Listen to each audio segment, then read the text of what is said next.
Hello. Hello, my friends. Get my chat up here so I can see it.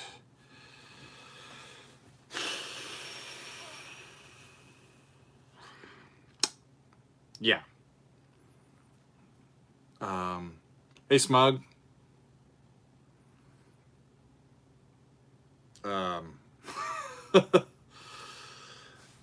Yeah, I'm just,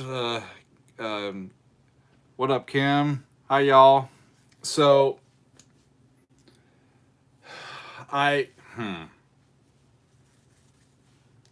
okay, here's what happened.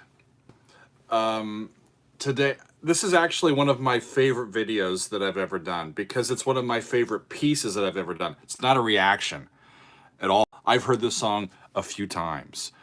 We did the Ghost of Tom Joad today, and it's awesome, y'all, because it's one of my favorites. It's one of my brother's favorites. So when he picked it, I'm like, thank you. It's been on my list for a long time, and everybody else's suggestions have been, put ahead of mine. So I finally, when Dan picked it, I'm like, yay, we get to do it. So here's what I did. I did the Ghost of Tom Joad. We did a play along, even. We started with the original version by Bruce Springsteen. Then we went to the Rage Against the Machine cover of it, which is cool as hell. And then we did the Rock and Roll Hall of Fame live version that Tom Morello played with Bruce and the E Street Band, and had a good old time. We dissected Tom Morello's part of his solo. We talked about the chords. All three versions are in three different keys, by the way. And Steven is right on the money. It is currently here. If I turn around, dun, dun, dun, dun, dun, dun, you'll see behind me. I don't even know. See, my ring light is going nuts. I'll turn that off. Maybe you can see that it is currently uploading to Vimeo. So I use Vimeo for my Patreon stuff. I host them. I host my videos for my patrons that are not on YouTube on Vimeo, right? So what I am doing is uploading episode 209 to Vimeo because Vimeo sucks a whole lot less than YouTube, y'all. I feel like I'm pulling a Rick Beato today by doing this, but screw it. I'm here, and I was hoping to chat with all you guys and take you through how it how it works and everything. So it is currently like 70% uploaded. So when I get done with this a live stream, I will put the link to the Vimeo video in Vimeo video. I will put the link in the description box here. I will also put it on my community tab because I want you all to see it. I was positive that I wouldn't be able to monetize it because I'm listening to three different songs, right? So I'll get three different copyright claims, which I did. And the one that actually got blocked worldwide was the Rage Against the Machine version. It's the one that I spent, I didn't even listen to the whole song. But what are you going to do? Let's see. Does anybody have any questions or thoughts or anything that they want to ask me while I'm here? More Jason Becker, please. Yeah, I will get to some Jason. Somebody also asked for Zappa. I'm going to try to do some Zappa next week. Stream the video on the live stream. Somebody is saying, if I had a clue how to do that with the audio sounding good, I would do that.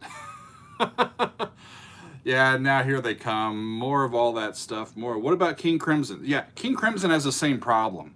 I cannot do King Crimson stuff on YouTube because it immediately gets blocked. I think that I'll be doing King Crimson's entire first album as an extended play listen on my Patreon, like in a few days. We're doing a poll. We have a poll currently in progress, and let's see. The front runners are the first album by King Crimson. I like King Crimson. I haven't listened to much of their stuff, but what I have listened to of them, it's phenomenal. I absolutely love it. So I'm caught in this sort of in between of, well, I have some free time, I should listen to stuff that I like, or should I wait and listen to it as a reaction on my channel? It's a little strange, y'all. So it's I'm just watching it upload. It's trying. When I tell people what I do for a living now, I talk to my phone for a living. Actually, no, I sit here and edit and watch just videos process and wait for them to upload and wait for them to finish. Like half my day is video processing. Let's see. Yeah. So on our poll, so right now we did a poll on Patreon for our next extended play, and we had 5 albums. We had these are all for like full album listens. We were going to do either the first King Crimson, Genesis, Lamb Lies Down on Broadway. Crap. Now I'm going to forget these. One of the Haken, I think Affinity by Haken was in the mix. Snow by Spock's Beard is in the mix. And Camel, their first album, was in the mix as well. And it's a pretty good horse race, y'all, but that's the kind of stuff that that we're looking at. So part of the problem is I've managed to pique the interest of so many different little niches of music listenership that I have a bunch of y'all just saying, what about us? What about us? I see you all, my friends, and we're doing our best. We're doing our best.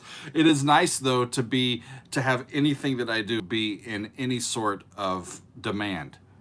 It's kind of a fun feeling. So it's a good problem to have. Yeah, it's 88%. It's getting up there, y'all. But let me talk for a second about the way that the YouTube stuff works. If you haven't seen it already, or heard me talk about it already, or heard Rick talk about his stuff when his stuff gets done,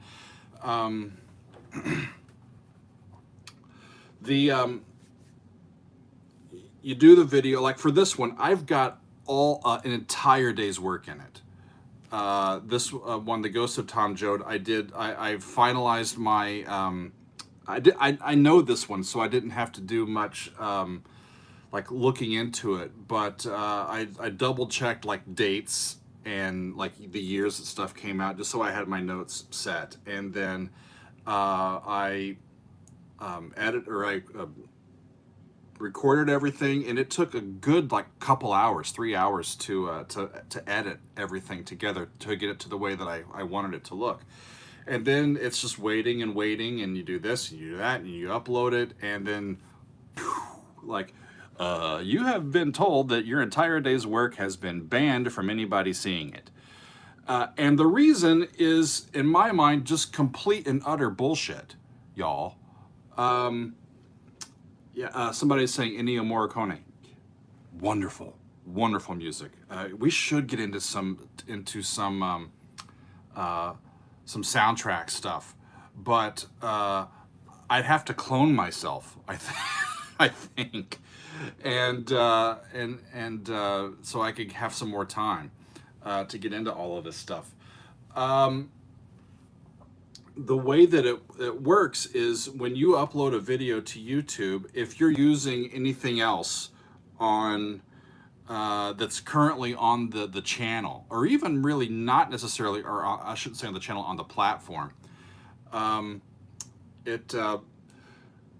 what these publishers do is they will, if you have a video that you have put on your own channel and you don't want anybody else to be able to post or use it without your say-so, then you can register it with YouTube and say, hey, watch out for people using my video. And so it gets put into that library where, like, so if I'm uploading a video that happens to use copyrighted information or stuff by other people, then if it's in that library, YouTube, the bots just check it. And it's like, bing, and they're amazing.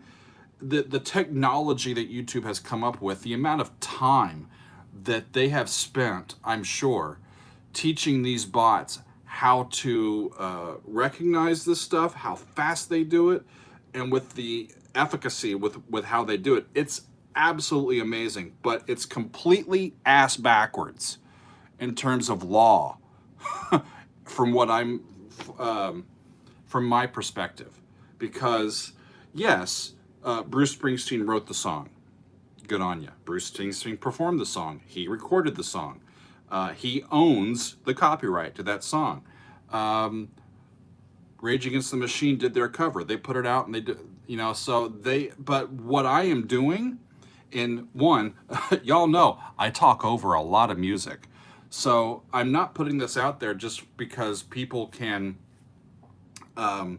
listen to this music in a way that is a cheat around listening to it by the actual artists, right? I'm not stealing their music and putting it out in as a way, like, without monetization or without ads, for people to use it. I'm not doing that. I'm using it as an educational thing, right? We like to teach here, right? And I stop it, I start it, I talk over it, I play along to it, I transform the original material in a profound way, as far as I'm concerned, which falls directly into fair use law. What I am doing in no way violates Bruce Springsteen's or Rage Against the Machine's or their publishers' copyright purposes. Somebody asks, can I claim for educational purpose? Yes, I did. And in fact, today I get a copyright claim for every single music video that I put out, and I dispute every single one. Sucks. Every day I'm arguing with these people, and it's nuts. But when you're on a platform that is micro monetizable at the level that YouTube is, it just gets hairy. It gets really, really hairy. The problem is YouTube is where all the people are, right? Because if I just put this out on my Vimeo, y'all aren't, surfing Vimeo. Y'all are surfing YouTube. So that's why I stick with it, because that's where the people are. What is Nebula? I need to look. So what is Nebula, y'all? So people have told me about Nebula.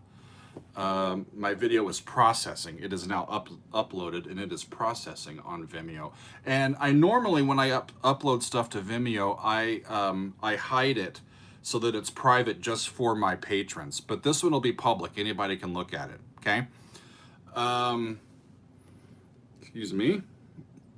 Somebody asked, when will I do an Iron Maiden song again? I think I have one scheduled for Monday. One of the new ones, I think. Yeah, that's about all I have, I guess, today. It's just absurd. Oh, here's the other thing. So the bots, YouTube is completely out of it, right? Hey, I think it's going to be up. So what happens if I say publish now and click the button? I think it's up on Vimeo now. I will put the post or the link here in a few minutes, y'all, as soon as we get done. But the thing that is so funny to me is that YouTube is the people that created all of this. Put it in the chat. I don't know if I can, because this is on my phone. I'll put it on there as soon as I'm done, okay? I promise. Nebula is part of Curiosity Stream. That's interesting. I've heard of Curiosity Stream, but I have not partaken of them. But YouTube, for them building this technology for their corporate partners to take advantage of, is basically stealing money from people like me. Y'all, if you've gone on like a site like Social Blade, where it says it follows like how much like people watch my videos, or how much, how many subscribers I have, all that sort of stuff. And it'll also say how much money that they think I make. They are fooling themselves, because I am, I get to monetize a small percentage of what I do on YouTube, because the vast majority of it I never get to see money from, because they steal my intellectual property, right? Even though I'm using theirs, but I'm not. If people want to see King Crimson and listen to one of their songs, they have the right to go to King Crimson's YouTube channel and watch their music uninterrupted.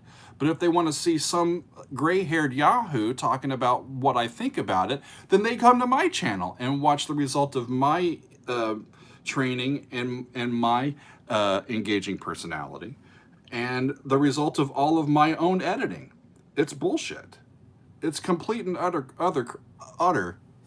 crap. But the thing is, when I dispute a claim, a copyright claim, YouTube stays out of it. It goes back to the people that originally filed the claim and says, hey, this guy is saying that he should not have gotten a copyright claim. What do you think about that? And then the people that